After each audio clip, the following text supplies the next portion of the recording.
Ini nih kan sekarang lagi banyak pembahasan soal toxic relationship.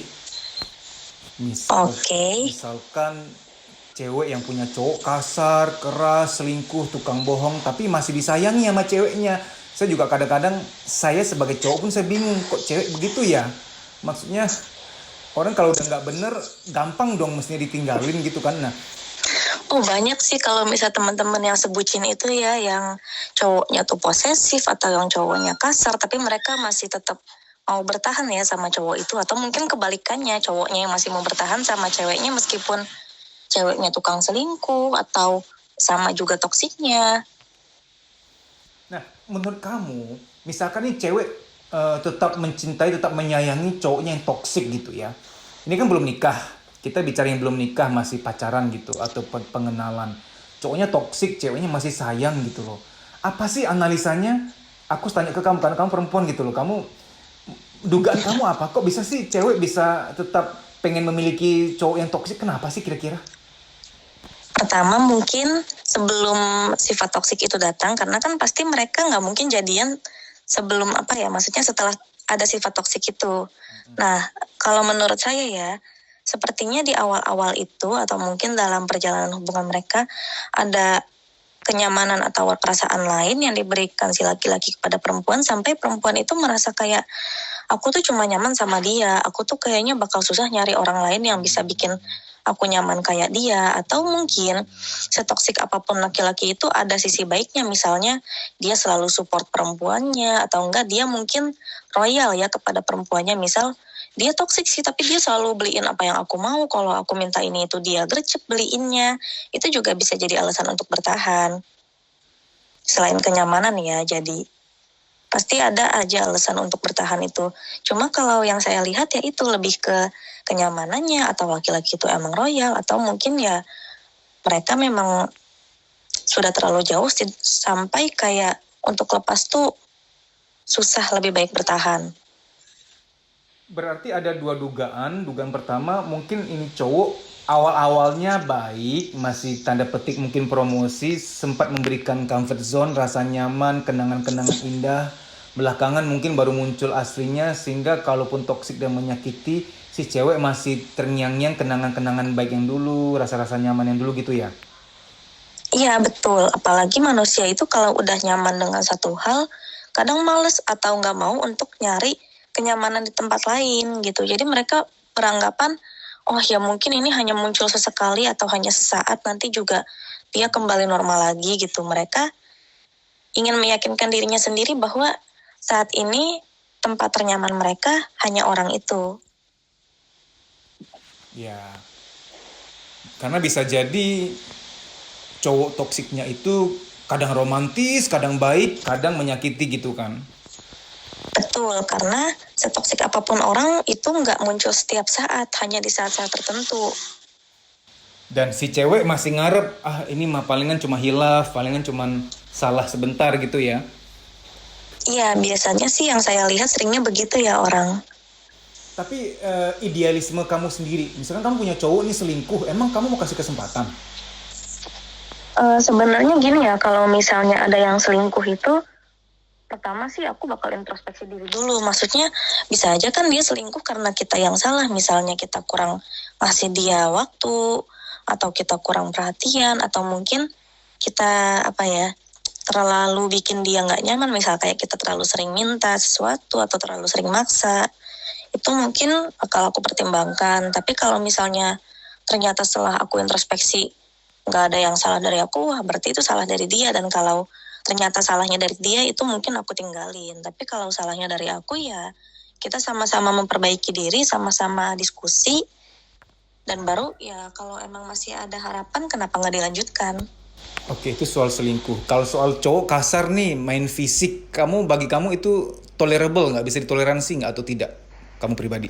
Sebenarnya kalau untuk saya pribadi ya, namanya main fisik itu nggak bisa ditoleransi sama sekali sih, dengan alasan apapun.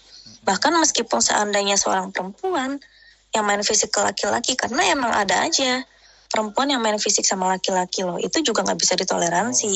Dengan alasan apapun, kekerasan fisik itu nggak diperbolehkan. Berarti Sofia sendiri kalau cowokmu kasar fisik ke kamu, kamu nggak akan toleransi ya, nggak ada kesempatan kedua gitu. Oh ya itu jelas, karena orang kalau udah main fisik biasanya bakal keterusan. Meskipun dia ngakunya hilaf, dia ngakunya menyesal, atau mungkin dia lagi terlalu emosi. Nanti ketika dia emosi, ketika dia hilaf akan terulang lagi. Cowok pembohong, ada kesempatan kedua? Suka bohong, suka banget, sering banget. Sebenarnya begini ya, kalau yang pembohong itu justru lebih serem sih, karena kan dia bisa jadi sosok yang manipulatif. Ketika seseorang sudah menjadi sosok yang manipulatif itu, oh udah nggak tahu sih dia bisa melakukan berbagai cara memanipulasi berbagai hal hanya demi mempertahankan pasangannya. Wah itu bisa dibilang kita bertahan dalam hubungan yang penuh dengan kepalsuan sih, nggak bagus banget buat dipertahanin.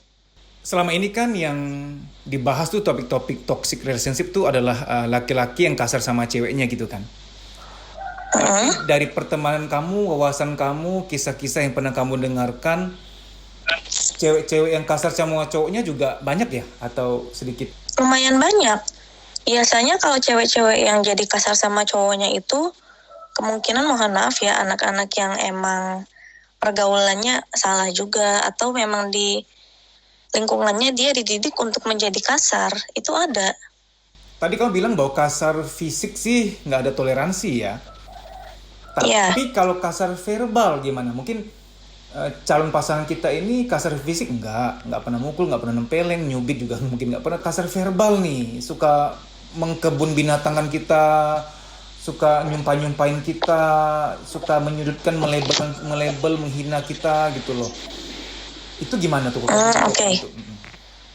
Sebenarnya hal yang itu juga sama, nggak bisa ditoleransi ya. Tapi biasanya kalau hal seperti itu kadang masih bisa didiskusikan kalau menurut saya. Misal kayak yang suka bicaranya kasar nih, kita bisa cari tahu kenapa sih dia kalau ngomong suka kasar, apa memang bawaan lingkungannya, atau memang dia dipengaruhi teman-temannya yang emang mungkin suka ngomong bad words gitu ya.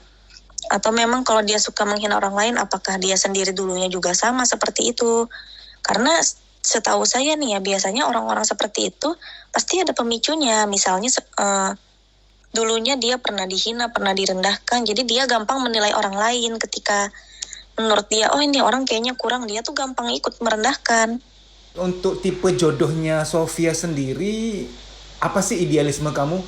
Apa yang penting bagi kamu untuk seorang cowok untuk bisa menjadi suami kamu? Yang pertama itu pastinya pasangan yang mensupport ya, dalam artian selama tujuanku baik, selama maksudku baik itu dia support apapun keinginanku. Bukan dalam bentuk materi, tapi dalam bentuk misalnya dia menyetujui atau dia mungkin membantu dalam hal lain, ya nggak perlu secara materi. Yang kedua, pastinya dia harus orang yang bisa dibilang punya kepribadian yang baik lah. Karena gimana pun juga, kalau misalnya misal orang ini cakep, orang ini kaya, tapi kepribadiannya buruk, kita pasti nggak akan ngerasa nyaman. Kita yang ada bakal tersiksa juga batinnya. Oke, kepribadian harus baik ya. Dan yang pertama harus support banget sih itu. Gini, apa nasihat Sofia untuk seorang wanita yang calon suaminya tuh udah benar-benar toksik banget lah, calon suami ya, belum menikah. Oke. Toksik banget lah, selingkuh terus, pembohong, kasar juga. Sementara dia ini kan udah kasih tahu ke siapa-siapa bahwa akan menikah, orang tua juga udah ketemu. Kalau mau batal malu gitu loh. Kasihan orang tua bakal malu, tapi dia masih menyembunyikan kepada orang tuanya bahwa calonnya ini toksik gitu loh. Dia nggak mau ngomong ke orang tuanya. Karena kalau ngomong pasti orang tuanya udah nggak usah kawin sama dia, nggak usah, papa nggak rela, mama nggak rela gitu. Tapi dia nggak mau, dia sembunyiin. Kalau sampai batal nikah kan dia sendiri malu, dia juga takut ada risiko dimarahin oleh calon mertua, kok batal sih, kan malu dong kita ini udah lamaran atau apa dan lain sebagainya gitu loh. Nah, menurut kamu gimana ya kalau misalkan wanita ini ada di dekat kamu, sharing atau nasihat seperti apa yang kamu ingin sampaikan? Oke. Kadang saya juga kalau gitu jadi membayangkan saya yang ada di posisi itu ya. Tapi begini sih, ini menurut saya selama belum ada pernikahan itu masih bisa dibatalkan. Memang pasti ada rasa malu, tapi lebih baik malu di awal sedikit ketimbang nanti kita bakal merasa nggak nyaman, tersiksa batin seumur hidup kita. Karena bagaimanapun juga kita itu pasti berharap pernikahan itu hanya terjadi sekali seumur hidup. Nah, jika pasangan yang akan menjadi teman seumur hidup kita aja udah toksik, udah kasar begitu ya, bagaimana nanti kita akan nyaman selama sisa hidup kita, dan kita sendiri nggak akan tahu berapa lama kita akan menjalaninya. Jadi saya rasa masih ada kesempatan untuk membatalkannya. Nggak apa-apa, terus terang aja ke orang tuanya, ke calon mertuanya, bagaimana sikap calonnya. Untuk soal orang-orang yang udah tahu dia akan menikah, ya kan masih bisa bilang, oh maaf sepertinya saya undur acaranya karena ada hal-hal lain atau karena ada sesuatu yang terjadi. Saya rasa orang juga mungkin bisa maklum. Ya memang pasti bakal ada aja yang misalnya kayak ngomong, ih gimana sih dia bilangnya mau nikah tapi nggak jadi, kok batal nikah sih. Ya cuma bagaimana lagi, daripada nanti ke depannya dia hidup nggak nyaman, tersiksa batinnya selama sisa hidupnya, lebih baik batalkan di awal, masih ada kesempatan untuk cari laki-laki lain yang lebih pantas. Jadi gini, Mbak ini kan dia sengaja nggak mau kasih tau orang tuanya. Ini kita bermain peran ya, berdrama seolah-olah anggaplah kamu berperan sebagai ibunya dia ya. Misal dia lapor, "Ma, aku mau jujur nih, maaf selama ini aku sembunyikan. Sebenarnya calon suamiku tuh toksik banget, suka nempeleng aku, suka berkata kasar, selingkuh, ini masih ngecek-ngecek cewek, ngomong-ngomong yang nggak bener, terus suka bohong, suka kasar juga. Ma, aku harus jujur sih sebelum menikah." Nah, ada kata kamu jadi mama dia, coba kamu ngomong secara personal. Nah, bla bla bla bla bla, silakan. Aku pengen dengar gayanya kamu, versi kamu sebagai seorang ibu. Oke.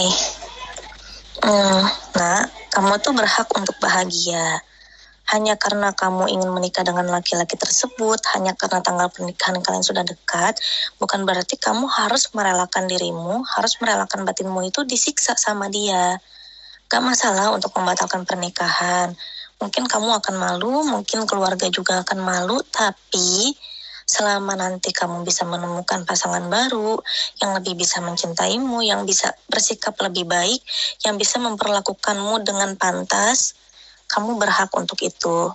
Kalau dia tanya, "Mama bakal malu nggak kalau pernikahanku batal?" Kamu jawab apa sebagai ibu?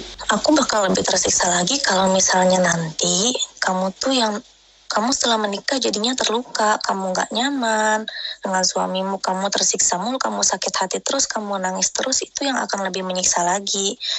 Hanya karena membatalkan pernikahan mungkin akan malu, tapi nggak akan berlangsung lama. Keren-keren. Semoga yang bersangkutan denger ya. Karena yang curhat itu real, ada orangnya. Semoga kamu denger ya, Mbak. Kami juga yakin kok kalau orang tuamu dikasih tahu apa adanya, beliau malah yang akan pasang badan membatalkan pernikahan gitu ya, Sofia ya. Iya betul, karena gimana pun juga mereka itu berhak untuk bahagia dengan pasangannya. Jangan sampai pernikahan itu malah jadi sesuatu yang menghancurkan hidup mereka. Karena kalau aku sebagai ayah juga, aku ngomong sama anakku, "Nak, mendingan batal, papa siap malu," gitu. Nggak apa-apa. Iya betul. Malu nggak seberapa, tapi papa nggak bisa ngebayangin anak papa jatuh ke orang salah, papa akan lebih menderita. Itu kalau aku loh ya. Iya. Baik Sofia, terima kasih banget ya sharingnya. Oke, sama-sama. Berarti sampai jumpa. Sampai jumpa.